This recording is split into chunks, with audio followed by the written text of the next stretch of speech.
Jesse Jackson built on Martin Luther King's legacy and never forgot the hardships that shaped his life. He became a national figure after the assassination of Martin Luther King Jr., refusing to let his mentor's movement fade by harnessing the power of street-to-level outrage and transforming protest into organization. Jesse Jackson was never just a politician.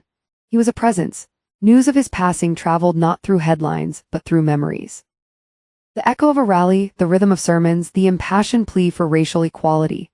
Latest to tributes to civil rights leader, Jesse Jackson. He first stepped into the national consciousness in the long shadow of Martin Luther King Jr., young, cool, sharp, ambitious, and standing on the edge of history as it happened.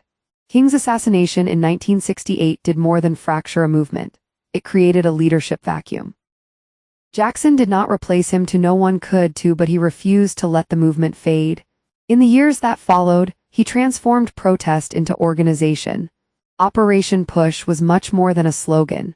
It was an attempt to translate street-to-level outrage into negotiating power.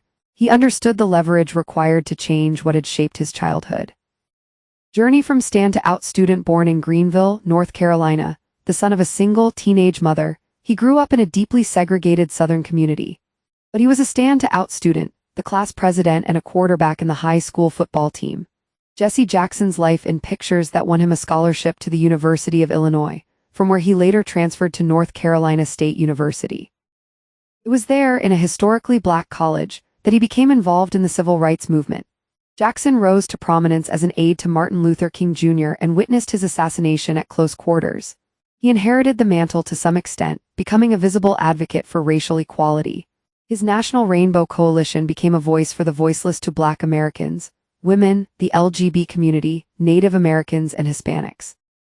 Shifting tectonic plates of U.S. politics, he had much more than political aspirations. He had the courage to stand for president. Listening to his electrifying campaign speeches in 1984 and 1988, you could sense the tectonic plates of American political identity shifting. Those campaigns were less about electoral maths and more about psychological geography, to redrawing the boundaries of belonging.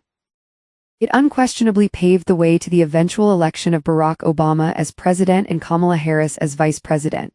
His relationship with Mr. Obama was complicated, Jackson once accusing him of talking down to Black audiences during his campaign. It revealed a philosophical divide. Jackson's politics were rooted in prophetic confrontation, while Mr. Obama was more focused on coalition building. In later years, illness narrowed his physical world, but his symbolic presence remained.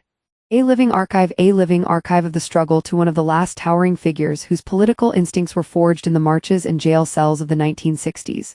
The architecture of segregation has largely fallen, but the patterns it produced remain stubbornly intact. But right to the end, Jesse Jackson refused to be quiet, and that is his legacy. In a polarized nation often tempted by amnesia, he insisted on memory, the refusal to forget watching white children take the bus to school while he had to walk.